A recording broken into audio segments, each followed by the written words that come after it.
Hey les bambins, j'espère que vous allez bien, en tout cas moi ça va nickel. On se retrouve aujourd'hui pour une nouvelle vidéo sur la Ligue des Nations.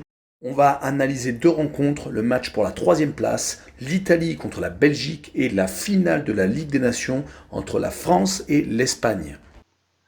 Mais avant de commencer, n'hésitez pas à vous abonner à ma chaîne, à mettre un petit pronostic pour les comparer à mes analyses et également lâcher un petit pouce pour référencer la vidéo. N'oubliez pas qu'en description, vous avez mon lien Telegram. Vous cliquez dessus et vous nous rejoignez. Et tous les jours, je vous donne deux codes safe et une code fun. Je vous donnerai sur chacune de mes vidéos un score exact et une cote sécurisée ou fun par match analysé. Je vous recommande également de jouer mes cotes en match simple pour éviter des surprises lors d'éventuelles combinaisons malheureuses. Je vous donnerai mes cotes sécurisées par rapport à des away no bet, home no bet, draw no bet. Ce sera surtout des cotes sécurisées donc, et également des doubles chances et des plus ou moins un certain nombre de buts. C'est parti! J'aimerais mettre en avant un nouveau partenariat avec un site d'actualité sportive où plusieurs sports sont abordés, comme le football, le basket et la NBA en particulier, le tennis, la boxe. Vous pourrez également y trouver tous les résultats de vos matchs en live score, c'est ultra complet. En tout cas, c'est là maintenant où je me rends. Et également, vous trouverez les cotes de bookmakers comme 1xBet, Interwetten, bwin, Bet365, entre autres, qui sont réactualisés en live.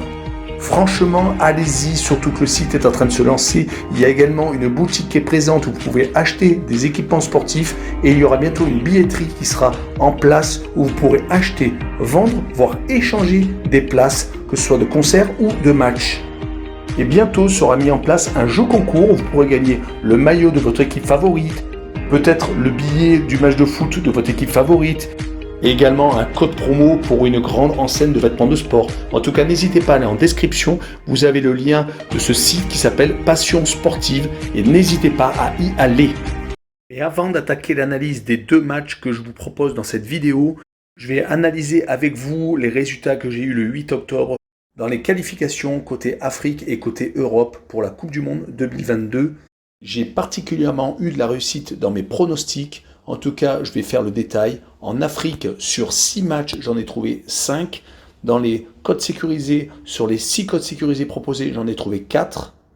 Je n'ai pas par contre de score exact. Par contre, en Europe, sur les 11 matchs proposés, je les ai trouvés tous les 11, réussissant à trouver le match nul de l'Islande contre l'Arménie, le match nul de la République tchèque contre le Pays de Galles et enfin le match nul entre la Turquie et la Norvège. Je passerai sur les matchs où les favoris ont gagné logiquement, mais j'ai trouvé tout de même 3 scores exacts et combiné au code sécurisé où j'ai fait un 7 sur 11, je pense que le 8 octobre est à marquer d'une pierre blanche.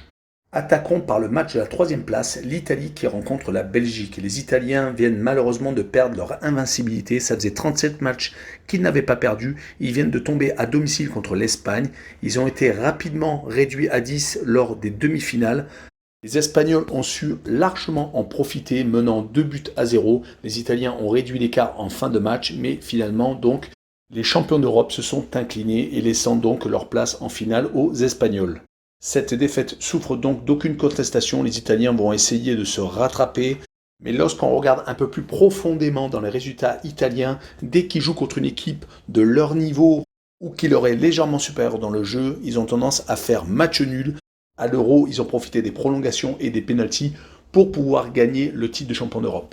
On notera tout de même que depuis le titre, c'est quand même un peu compliqué. Les matchs nuls contre la Bulgarie, contre la Suisse, le prouve assez largement. On pensait que le 5-0 contre la Lituanie allait les relancer, mais malheureusement non.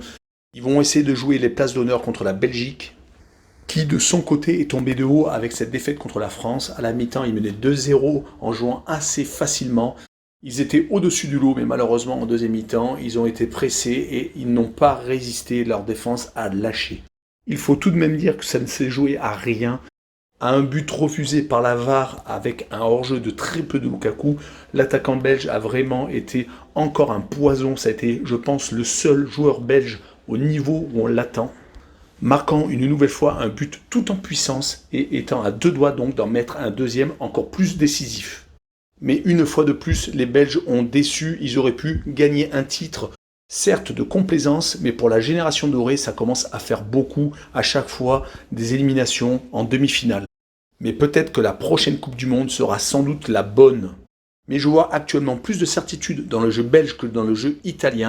En tout cas, au moins dans la dynamique, car les Belges, depuis la fin de l'Euro, avaient réussi à enchaîner 3 victoires assez convaincantes contre l'Estonie, la République tchèque et la Biélorussie. Donc sur ce match, je vois une victoire de la Belgique 2-1, et je vois donc la double chance N2 avec une cote à 1,55.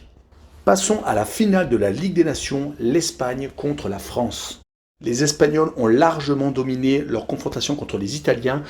Les Espagnols ont une génération dorée qui est en train d'arriver avec des joueurs de 17 ans comme Gavi, de 18 ans comme Pino, qui a remplacé Torres qui avait 21 ans, qui a mis un doublé d'ailleurs, mais qui joue déjà dans un grand club comme Manchester City. Il y a eu également un jeune joueur de 20 ans qui est rentré en cours de match qui s'appelle Gil Salvatierra.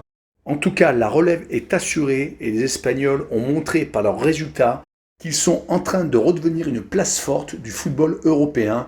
Ils étaient passés proches d'un nouveau sacre en championnat d'Europe, étant éliminés par les Italiens au tir au but en demi-finale. Là, en tout cas, malgré leur départ un peu mitigé contre la Suède lors des qualifications pour la Coupe du Monde, ils sont donc, en plus de cette victoire contre l'Italie, sur 3 victoires consécutives car ils avaient battu la Géorgie et le Kosovo.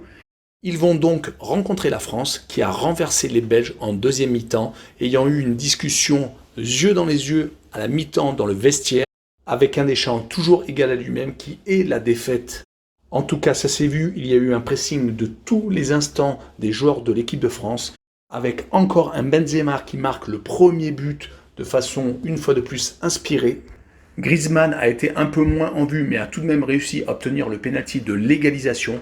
Et enfin, Théo Hernandez, le joueur du Milan AC, le frère de Lucas Hernandez, qui ont tous les deux joué titulaires au coup d'envoi, a marqué le but décisif, un peu à la Pavard contre l'Argentine en Coupe du Monde 2018. Il va donc falloir que les Bleus redeviennent solides car leur défense à 3 a montré des signes de faiblesse contre les Espagnols qui vont sans doute jouer avec la possession de balle.